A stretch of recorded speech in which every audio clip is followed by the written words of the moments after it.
Corporate needs you to find the differences between this picture and this picture. They're the same picture. Well damn, some of you seem to really enjoy my Resident Evil 4 remake review, and I had a load of comments as to whether the Dead Space remake we got earlier in the year was better than Resident Evil 4 that's just released, and well, seeing as so many people provided their comments and thoughts, I thought I might provide my opinion as to whether maybe Dead Space might be preferred over Resident Evil, and where Resident Evil still remains the master of survival horror. Also, just wanted to quickly say too, honestly, thank you for checking out my Resident Evil 4 review. It seems like a load of people really enjoyed the review. Someone really enjoyed my Undertaker meme that my mate G-Man and even Mrs. Dudi said was a bit of a stretch for my opening meme. Stretch! And some of you subscribed to the channel from this, so I just wanted to say thank you. I hope you enjoyed these videos, and if you have any game or video suggestions, please let me know down in the comments below. Since the remake of Resident Evil 2 back in 2019, Capcom has been on a damn roll when it comes to remaking older titles. Resident Evil 2 was considered to be perfect, if not a near perfect game, at least in my opinion, especially as a sequel, well, it is Resident Evil 2 after all, but as a sequel to the 2002 GameCube Resident Evil remake, which thankfully has been ported onto nearly everything.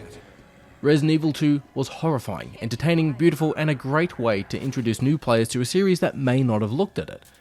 Resident Evil 3 was a mixed bag. Those of you who loved the original release might have been a bit disappointed, but for me who's never played Resident Evil 3 before, I enjoyed it.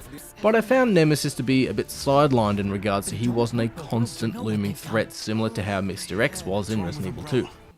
Well, now we've got Resident Evil 4, a game that when it originally released, completely changed not only the Resident Evil series, but inspired so many games like Gears of War being a third-person shooter, The Last of Us with its horror, resource management and its general camera style, and of course, Dead Space, which, well, to simply put it, is Resident Evil in space.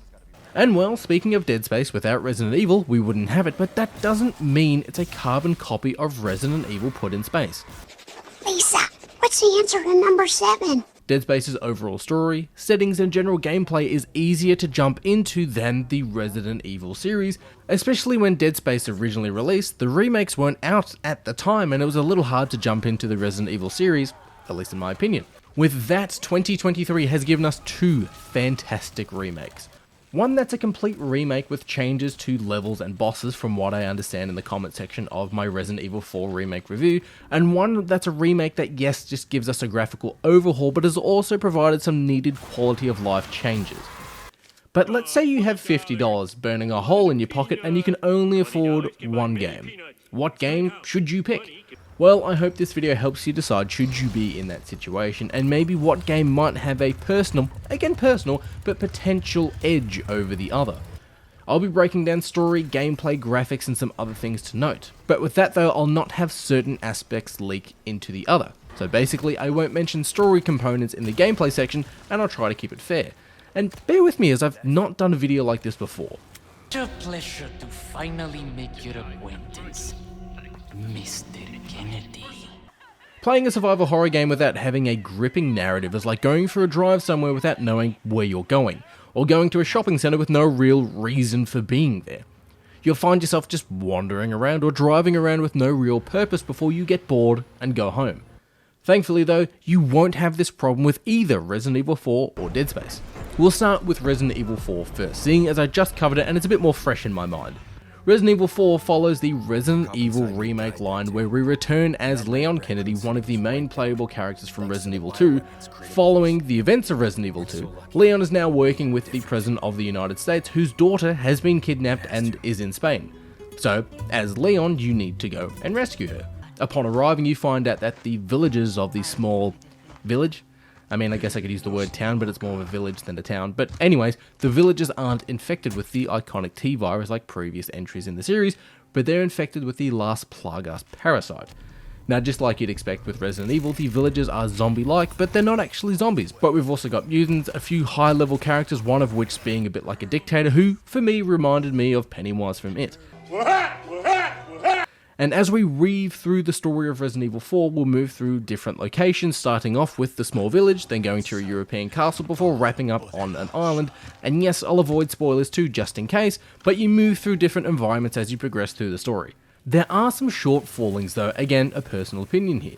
As we're in Spain to save the president's daughter, we're introduced to characters at the end of Act 2, and in some instances, we're sort of more introduced to some characters at the start of Act 3 that don't carry the level of interest or intrigue as other characters.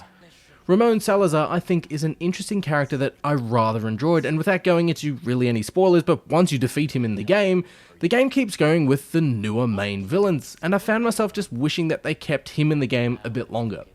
A little similar to that to say Lady Dimitrescu from Resident Evil 8 Village, but she was criminally underused in my opinion. However, even though Resident Evil 4 is the 4th entry in the series, its story is quite standalone. Yes, there's Ada Wong and Leon from Resident Evil 2, and there are references and characters and Easter eggs from previous entries in the series, but its story is quite standalone, and from what I can gather, yes, works as a sequel, but also as a good starting off point for the series to either move forward into the story and look at Resident Evil 5, or inspire players to go back and play the original titles. Dead Space's core story though is something much simpler, at least in my opinion, and also as Dead Space is the first entry in the series, it's also more consumable than playing the 4th entry in the series, even though Resident Evil 4 can be played as a bit more of a standalone game. In Dead Space you play as Isaac Clarke, a ship system engineer, basically a repair guy who arrives with a small repair crew to the USG Ishimura. It's a massive planet-cracking and mining ship that's gone mysteriously dark. On top of this too, Isaac's girlfriend Nicole is on board the now dormant Ishimura. And upon arriving in the ship, it is mysteriously quiet. There's no lights, there's no signs of life, and before you know it, the deadly and mysterious creatures known as the Necromorphs attack, and being an engineer and not an action hero, Isaac is tasked with repairing the Ishimura, escaping, as well as finding his missing girlfriend. Through progressing the main story, we're giving glimpses and introduced to a bit more of the lore and the world in Dead Space that it's set in with the marker. Now, while we are alone throughout the story in Dead Space, there are supporting characters such as the crew Isaac arrives with Kendra and Hammond, and a few characters we find on board the Ishimura like Dr. Mercer. But where the core story is more digestible in Dead Space than Resident Evil 4, the characters outside of Isaac and Nicole aren't as memorable. Where yeah, Leon and Ada are recurring characters in the Resident Evil series, Ramon Salazar is a character written and performed so well he leaves an impression, just like Lady Dimitrescu. She's beautiful, she's rich, she's got huge tracts of land. While I will avoid spoilers for the main story of the game, the ending of Dead Space though definitely is memorable, and I'll just leave it at that. Now, don't get me wrong, Dead Space and Resident Evil 4 both have fantastic stories, but if you've not played a Resident Evil game before, you might be hearing some great things about it, and yes, you can pick up and play Resident Evil 4, and yeah, you'll have a great time. But if you're going into both titles blind with no pre-existing knowledge of the series, I gotta say Dead Space has a better overall story. Again, that's not to say Resident Evil 4 doesn't have a great story, that's not what I'm saying at all, but if you isolate both games and look solely at their core story, then Dead Space, in my opinion, has a slight edge over Resident Evil 4. What? While more characters in Resident Evil 4's story are more iconic and memorable, the core plot of Dead Space, I think, is more compelling than the story in Resident Evil 4.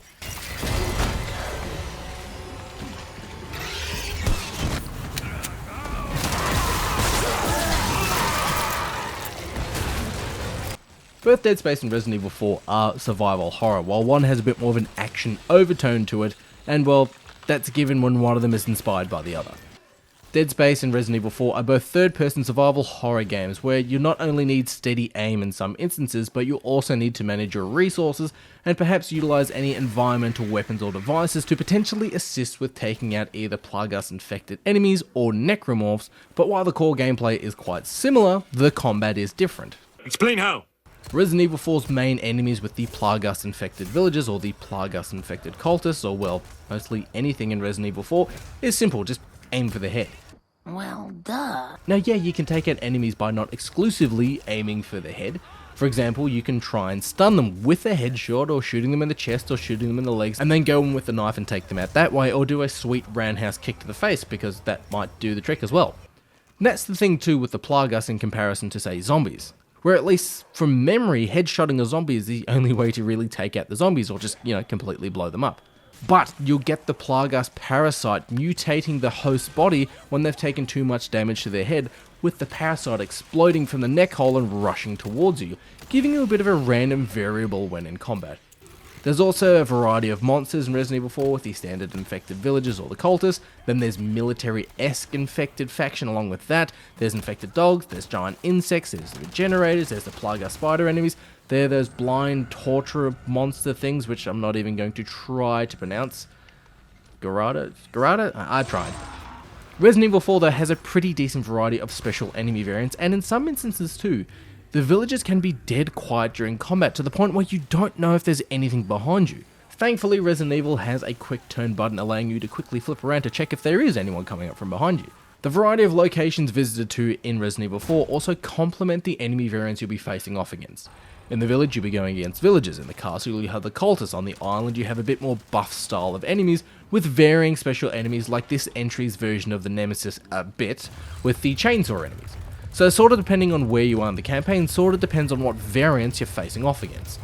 Now, speaking of where you are in the campaign, it obviously changes the environment, and there are fair few areas where enemies can approach you from multiple angles rather than from directly in front of you or directly behind you. Multiple occasions I found myself having to look around to see what's around me, what weapon I have, how much ammo do I have, and what can I craft. That's what I find makes Resident Evil more unique, at least this entry, is that enemies can approach you from multiple angles. Dad, 11 o'clock! What happens at 11 o'clock? Sure, there's dark, narrow areas where enemies can only come from certain directions, but just as you've gotten into the groove of looking in front and behind you, before you know it, you're in an open area and you need to simply keep your eye open for whatever may pop through. When it comes to weapons, Leon is a bit of a Special Forces-esque, nothing like Chris Redfield from the first game, but he does have access to multiple shotguns and pistols and rifles and submachine guns. All of these can be upgraded and purchased with the iconic weapons vendor. Even though the Resident Evil 4 remake was my first experience with the series, I can see why people love this character, even though if he is a bit different from the original version of the character. But you'll start with some basic weapons before getting money and valuables to sell for upgrades or new weapons in general for Leon to use. Some weapons like the Magnum hand cannons deal loads of damage, but the ammo can be hard to come by, so you won't be using it as much as say the pistol or the submachine gun. Resident Evil 4 also has a variety of boss fights, and without going into spoilers, each boss fight is pretty different. We've got some that require us to continuously move until we see openings on the enemies, while others require us to dodge and use close range weapons. Each fight too feels like a boss fight, where Dead Space has boss fights sure, but you can only really tell that they're bosses due to the size of the enemy you're facing off against, where Resident Evil will have a proper setup and a tease when you're facing off against a boss. Now, just like in all Resident Evil titles and, well, Dead Space 2, there is inventory management. In Resident Evil 4, it's done with Leon's briefcase, which can be done by upgrading and purchasing new ones through the weapons vendor. And yeah, you'll need to manage what weapons Leon has on him, how much ammo he carries, as well as herbs and food, as he can increase his health with that sort of stuff too. Now, some items can be combined or linked together to other items. For example, you can link a weapon stock or sight with other weapons, so, you can clip on a scope onto a rifle, or you can put a stock on a pistol. This can also be done with combining herbs together.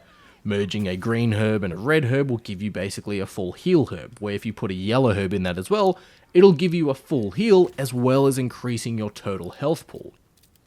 And as the game progresses too, the gameplay moves from this inquisitory style of gameplay with a bit more of exploring and taking in the new environment, before giving us dark, tight corridors similar to what we've seen in Resident Evil 2, before giving us mazes and castles and boss fights, where the end of the game changes its overall tone from survival horror to a bit of its action pacing, as we have Leon have access to heaps of weapons and potentially have a decent amount of ammo too.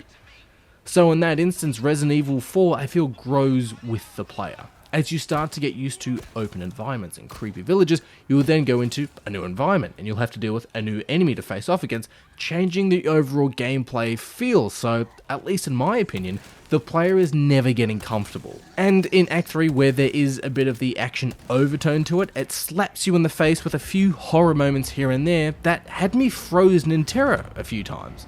Now, dude, you're a little bitch. I am not. Dead Space, however, starts really strong with the horror aspect. Dead Space was the first horror game that I ever finished, and I love the member berries that I have with this game. When we're first introduced to the necromorphs, we have no weapons and our only option is to run. Something still today that's a bit of a oh shit moment when it comes to playing survival horror games. The only game I can think of that's recently done this is the Resident Evil 3 remake, but Resident Evil 2 and Resident Evil 4 have you start off with a weapon, and in Dead Space it's simple, run. And so, you just ran. Yeah. Speaking of weapons too, majority of Isaac's weapons are repair tools which are used as weapons. The main bread and butter is the plasma caster, which works like the game's pistol, but rather than just firing a bullet, it fires hot plasma in either a horizontal or vertical line, and I'll get back to this a little bit later. You'll also have access to the Ripper, which is a buzzsaw style of weapon. You'll get a flamethrower, which does what it says on the bottle, and the force gun, which works basically like a shotgun style of weapon in Dead Space. Now yes, there is an assault rifle in the game, and it's the only traditional style of sort of weapon you will get in the game, but point being is you're not an action hero. Isaac is an engineer, and he uses repair tools as weapons. Handle 12 megatons? You know I'm not a nuclear engineer, right? Nuclear. It's pronounced nuclear. With that, Isaac is in his engineering suit. Yes, it gives him protection from attacks, but it also gives him his unique look and certain abilities too. Isaac can survive in the vacuum of space as long as his suit is charged with oxygen. His suit also allows him, in a way, to free float around and fly a little bit like Iron Man, if you will. Now throughout the game too, you'll find stores inside the Ishimura that allow Isaac the option to purchase medpacks or ammo, or you can purchase suit upgrades. Where Resident Evil 4 has the weapons vendor for everything, Isaac has the store to purchase ammo and suits, and Isaac also has the workbench that he can use upgrade tokens or power nodes to upgrade his weapons, giving him more damage or quicker reloads and general weapon upgrades. Pretty standard, really. But the combat is where Dead Space stands out from Resident Evil. Where Resident Evil 4 has you generally outside of boss fights, but generally dealing damage to infected villagers or parasites, necromorphs require limb dismemberment, which means aiming for the head won't really do much, they'll simply just keep coming at you. And it kind of challenges your reflexes for horror games as well, as I feel players are a bit attuned to aiming to the head and having to actively remember to shoot off the limbs in all of the enemies in Dead Space can be a bit of a challenge. Thankfully, all of the weapons in Dead Space can be used for limb dismemberment. 95% of the core story of Dead Space takes place in the Ishimura, and it is tight, narrow corridors paired with its poor lighting source and sound design makes Dead Space a proper horror game.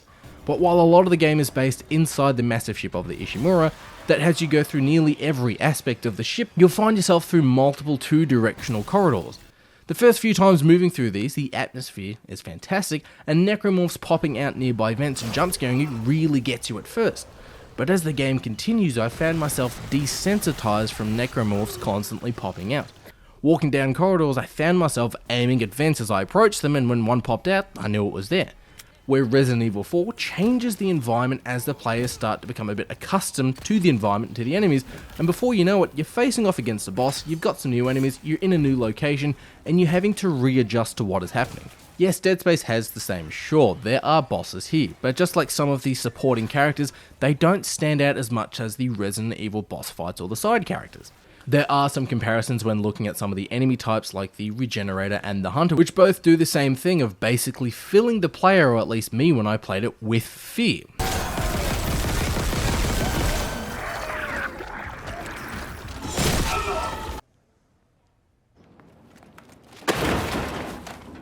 But the environments, while changing some aspects like moving through the life support section or the communications antenna array areas, are visually different. Yes, getting to all of these areas uses corridors and lifts and corridors and lifts. Is the atmosphere fantastic? Yeah, it is. But because you're sort of repeating the same process over and over again, repair this, go here, do that, you might find yourself becoming desensitized to this. At least if you're playing the game from start to finish. If you're stopping between missions or main story points and coming back in a few days later, you might not be having that problem. So with that, I think the gameplay aspect, the winner here is Resident Evil 4. While Dead Space is fantastic from its enemy and combat perspective, its exploration and level design is pretty standard. Yeah, you'll get new enemy variants introduced to you throughout the game. You're not overly going into open areas like you would be in Resident Evil 4, having to not only check what's immediately in front and behind you, but also what's coming from the sides. And that's when the attack comes, not from the front, but from the side. Resident Evil 4 has better bosses too, at least in my opinion, and they're also more memorable. Where the last act or the last hour or so of Dead Space has a revelation moment, and I think it does have a better ending, and the fact that Isaac uses engineering tools as weapons to dismember necromorphs, the variable of Plagueis parasites exploding during combat is something you can never really anticipate. That, and while the necromorphs are rad, they're not necessarily quiet, where the villagers can easily sneak up on you if you're not paying attention, which gives you a bit more of that fear aspect.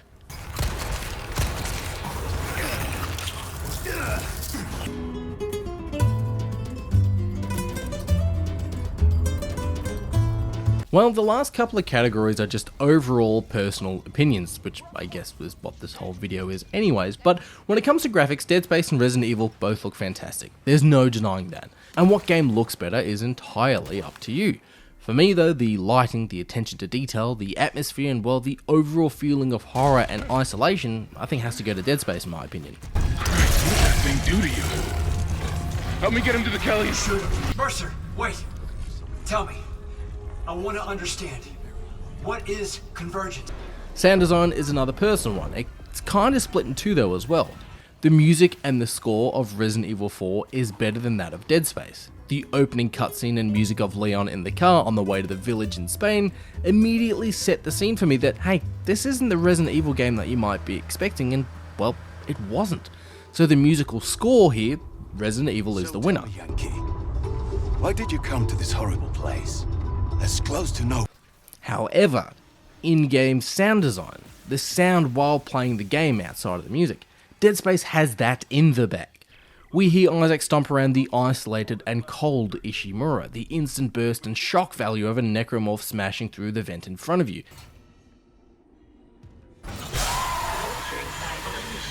Many poos shot out of my A-knife. Yes, while I mentioned that you can anticipate the necromorph's actions after a few hours or so in the game, that doesn't mean it's not a brilliant sound design. When Isaac is in combat and has to actively take out multiple enemies and he's taken some damage, at the end of the combat you can hear Isaac huff and puff inside his suit and you can feel that exhaustion. When Isaac is pounced upon or as he's stomping a necromorph, you can hear him exert himself. So yeah, Dead Space has that in the bag.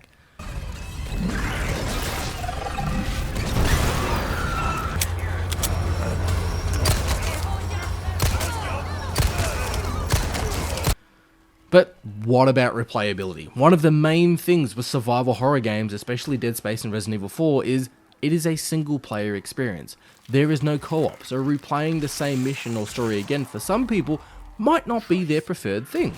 While Dead Space takes roughly 8 to 9 hours-ish depending on how you play horror games. If you sprint from point A to point B and don't slowly walk around with your gun aimed all the time, then yeah, you'll probably finish the game quicker. Resident Evil 4, on the other hand, took me 16 hours to play, where some missions I ran from point A to point B, where other missions I got lost, I explored, I tried some side missions. Now, in both games there are collectibles and possibilities to do some backtracking to get those collectibles or do some side missions. But I feel Resident Evil 4 has more of a replayability factor with additional outfits to unlock and special weapons as well to unlock, as well as harder difficulties, as well as there is a community for speed running horror games. So I think Resident Evil 4 wins the replayability department.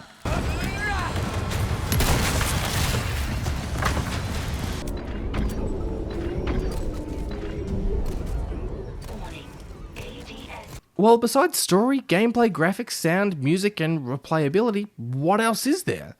Well, it's personal opinion. Hell, you may think both of these games suck, and Evil Within is a far superior game, and hey man, that's your opinion. But looking at survival horror, the winner in my opinion has to go to Dead Space. Talk about sticking the landing. Are you sure about that? I prefer its story, I found it more gripping. The opening 5 minutes of Dead Space worked really well for me, and it got my attention more than the opening 5 minutes of Resident Evil 4. Resident Evil 4 keeps changing its environments, giving us more enemies, better boss fights, but I found that Resident Evil 4 starts with survival, exploration with some slight horror, then moves into the horror territory, but then the last 2 acts or last 2 chapters, the story moves into an action set piece, a little similar to how Resident Evil 8 Village did a few years ago. And hell, Resident Evil 4 moves into the more action-based Resident Evil 5 sort of style of game, and that sort of happens with the Dead Space Series 2 and its sequels, but Dead Space 1 stays in the survival horror lane, and mind you, so does Dead Space 2.